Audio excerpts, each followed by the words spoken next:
চিন্ময় কৃষ্ণপ্রভুর নিঃশর্ত মুক্তির দাবিতে শ্যামনগরে মতুয়া মহাসংঘের মিছিল।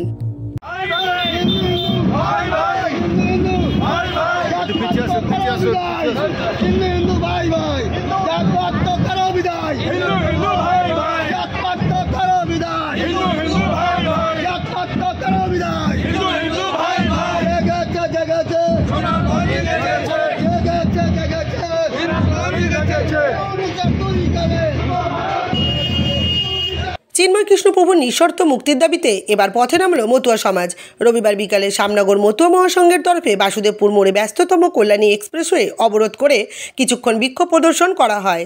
তারপর তারা শ্যামনগর বাসুদেবপুর মোড় থেকে ফিডার রোড ধরে ঝাউতলা মোড় পর্যন্ত ধিক্কার মিছিল করেন। উক্ত মিছিলে যোগ দিয়ে বিজেপি নেতা প্রিয়াঙ্গু পাণ্ডে বলেন, বাংলাদেশের ভয়াবহ পরিস্থিতির প্রতিবাদ জানিয়ে মতুয়া সমাজ আজ একজোট হয়ে পথে নেমেছেন। বাংলাদেশের সনাতনীদের রক্ষার্থে কেন্দ্রীয় স্বরাষ্ট্রমন্ত্রীর হস্তক্ষেপ দাবি করার পাশাপাশি ঘুম ছেড়ে সনাতনীদের জেগে ওঠার বার্তা দিলেন প্রিয়াঙ্গু পাণ্ডে। তার আশঙ্কা, সনাতনীরা একজোট না হলে আগামী দিনে ওপার বাংলার মতো পরিস্থিতি হবে এপার বাংলায়। সনাতনীরা সমস্ত সনাতন ধর্মের লোকের জন্য লড়াই করার জন্য নেমেছে যে আমরা সমস্ত সনাতনীরা হিন্দুরা এক আছি, হিন্দু হিন্দু হিন্দু ভাই ভাই, এই কথাটাই দিয়ে সমস্ত হিন্দুরা চলছে। আজকে মতুয়া সমাজের সমস্ত লোক এখানে, সমস্ত আমাদের দলপিটরা সমস্ত লোক এক জায়গায় হয়ে আজকে বাংলাদেশের যে প্রথমে হিন্দুদের উপরে অত্যাচার হচ্ছে, তার উপরে অ্যাটাক হচ্ছে, সেই রকমই পরিস্থিতি আমাদের বাংলাতে না হয় তার প্রতিবাদে আমরা নেমে পড়েছি। এবং বাংলাদেশ হিন্দু ভাইদের সঙ্গে আমরা সমস্ত লোক আছি। বাংলাদেশের হিন্দুদেরকে যদি সুরক্ষিত না করা যায়, তার জন্য ভারতবর্ষের সমস্ত হিন্দু ভাইরা কিন্তু লড়াই করার জন্য নেমে পড়বে। আমরা কেন্দ্র সরকার স্বরাষ্ট্রমন্ত্রীর কাছে আবেদন করব কি ইমিডিয়েট আপনারা বাংলাদেশের এই ঘটনা নিয়ে আপনারা ভাবুন এবং অ্যাকশন করুন। ওখানকার হিন্দু আমাদেরই ভাই আছে, আমাদেরই দেশের ওনারা সমস্ত লোক একসময় দেশবাসী ছিল, সেই ভাগের জন্য পারে চলে গেছে, কিন্তু সেও আমাদের ভারতবর্ষের হিন্দু ভাই, আমাদেরই নিজের পরিবার, নিজের আত্মীয় আছে, তাদের রক্ষা করার জন্য ভারতবর্ষ মোদীজি সরকারকে এগিয়ে নিয়ে যাওয়া উচিত। যে সনাতনী হিন্দুরা ঘুমাচ্ছে তাদেরকে বলছি, যদি এত অত্যাচার দেখার পরে যদি আপনার রক্ত গরম হচ্ছে না, তাহলে আপনি ভেবে চলুন যে আগামী দিন আপনার নিজের ভবিষ্যৎ কিন্তু ঠিক নয়।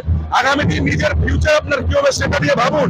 আপনি ভাবুন, যে মেয়েকে আপনি ছোটবেলা থেকে পালন পোষণ করে পড়াশোনা করে বড় করেছেন, তাকে যদি কেউ গায়ে হাত দেয়, তাকে যদি কেউ জেহাদিরা হাত দিয়ে তাকে যদি তার জীবনটা নষ্ট করার যদি প্রয়াস করে, সেই সময় আপনার উপরে কি হবে সেইটা ভেবে যদি এখন থেকে না নেমে পড়েন, তাহলে কিন্তু হিন্দু ভাইরা, সনাতনী ভাইরা যেরকম বাংলাদেশে আজকে পরিস্থিতি আছে, সে পরিস্থিতি পশ্চিমবঙ্গে হয়ে যেতে পারে। শ্যামনগর মতুয়া মহাসংঘের সম্পাদক রবীন্দ্রনাথ বিশ্বাস বলেন, বাংলাদেশে সংখ্যালঘুদের ওপর অবিলম্বে অত্যাচার বন্ধ করতে হবে। এ বিষয়ে রাজ্য ও কেন্দ্র উভয় সরকারকেই হস্তক্ষেপ করতে হবে। তার পরামর্শ, জেগে ঘুমানো ছেড়ে সনাতনীদের ঐক্যবদ্ধ হয়ে রাস্তায় নামতে হবে। রাজ্য সরকারকে এই বার্তা দিতে চাই যে আমরা যে পথে নেমেছি, ওনারা যেন সেইভাবে নেমে আমাদের প্রতিবেশী রাষ্ট্র যে বাংলাদেশ, সেই বাংলাদেশের সংখ্যালঘুদের উপরে যেন আর অত্যাচার না করে। এতদিন যা আবার হয়েছে, এবং আজও একজন আমাদের সন্ন্যাসীকে গ্রেপ্তার করেছে, নির্মমভাবে অত্যাচার হচ্ছে বাংলাদেশে, তার কোনো রকম আমরা প্রতিকার দেখছি না, না কেন্দ্রীয় সরকারের তরফ থেকে না রাজ্য সরকারের তরফ থেকে। যারা এখনো ঘরে বসে আছে তারা জেগে ঘুমোচ্ছে। সবাইকে আমরা আহ্বান জানিয়েছি যে আপনারা আসুন আমাদের সঙ্গে, একসাথে মিলিত হন। কিন্তু কোথায়? চারিদিকে আমি 48খানা আমার জগদ্দল বিধানসভার উপর 48খানা আমার মতুয়া দল আছে, সবাইকেই আমি জানিয়েছি। এখন সবাই একে একে আসছে, একে একে আসছে। এখন দেখি কত এখনো সবাই এসে পৌঁছাইতে পারেনি। না, কোথায় ঘুম ভাঙলে তো এই অবস্থা হতো। এখানে আমাদের শুধু দলাদলি কেস চলছে, এই দল করে এই দল করে। একবারও ভাবছে না যে আমরা সনাতনী, আমরা হিন্দু, আর আমরা হিন্দু এক হই। এক যদি না হয়, আর ভবিষ্যতে আমাদের পশ্চিমবঙ্গটা ওইভাবে ওরা গিলে খেয়ে নেবে। এমনি নিয়ে যাচ্ছে, এমনি গিলে নিয়েছে। দেখুন, আমার এখানে যত হিন্দু ভাই বোন আছে, আমার মধ্যে এই যে দলপতিরা যারা আছে, এদের মধ্যে আপনি এখন এখানে যেহেতু আমার একটা ধর্মীয় সংগঠন, এখানে নাম নেওয়াটাই ঠিক হবে না।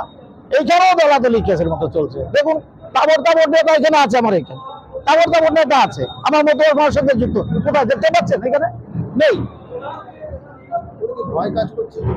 আমাদের কোনো ভয় নেই, কোনো ভয় নেই, সনাতনীরা ভয় পায় না, নাহলে এরকম পরে পরে মার খেত না। মার খাচ্ছে, মন্দির ভাঙছে, তাও তো চুপচাপ সহ্য করছে ওরা, কোথায় আর কি হচ্ছে।